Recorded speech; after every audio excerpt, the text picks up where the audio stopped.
জাতিসংঘ চেষ্টা করলেই দেশি বিদেশি যে ষড়যন্ত্রগুলো সেগুলো উন্মোচিত হবে, যেটা শুধুমাত্র দেশি তদন্ত সংস্থাগুলো এখন করতে পারছে না, বা তাদের যে প্রসেস সেটা নিয়ে আমরা সন্দিহান। এবং এখান দিয়ে যেহেতু এস্টাবলিশমেন্টের তরফ থেকে আমাদেরকে কোনো ধরনের কোঅপারেট করছি না, আমরা সন্দেহ করছি তারা প্রপারলি এই কাজটা করবে না।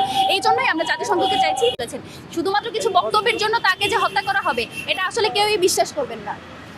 যে কারণে আমরা মনে করছি যে বাংলাদেশের যে তদন্ত হবে সেই তদন্তগুলো এনাফ নয়, এবং সেই তদন্তের যেটুকু ক্যাপাসিটি আছে সেটুকু যেহেতু তারা করে ফেলেছে, এখন যেহেতু তাদের কাজ নেই, এবং এর পিছনে যে দেশি বিদেশি ষড়যন্ত্র সেটা যেহেতু তারা উন্মোচন করতে পারছে না, এবং রাষ্ট্রীয়ভাবে আমরা মনে করছি যে এস্টাবলিশমেন্ট একজন অপরজনকে হেল্প করছে না, এই কারণেই আমরা মনে করি যে এখানে জাতিসংঘের তত্ত্বাবধানে তদন্ত হওয়া খুবই জরুরি। এর আগেও বাংলাদেশের বাইরেও বিভিন্ন জায়গায় যেমন রফিক হারিরির যে হত্যা যেটা ছিল সেটার তদন্ত কিন্তু জাতিসংঘ করেছে, এবং এটা করার যেহেতু নজির জাতিসংঘের আছে, আমরা মনে করি জাতিসংঘ চেষ্টা করলেই দেশি বিদেশি যে ষড়যন্ত্রগুলো সেগুলো উন্মোচিত হবে, যেটা শুধুমাত্র দেশি তদন্ত সংস্থাগুলো এখন করতে পারছে না, বা তাদের যে প্রসেস সেটা নিয়ে আমরা সন্দিহান। এবং এখান দিয়ে যেহেতু এস্টাবলিশমেন্টের তরফ থেকে আমাদেরকে কোনো ধরনের কোঅপারেট করছি না, আমরা সন্দেহ করছি তারা প্রপারলি এই কাজটা করবে না।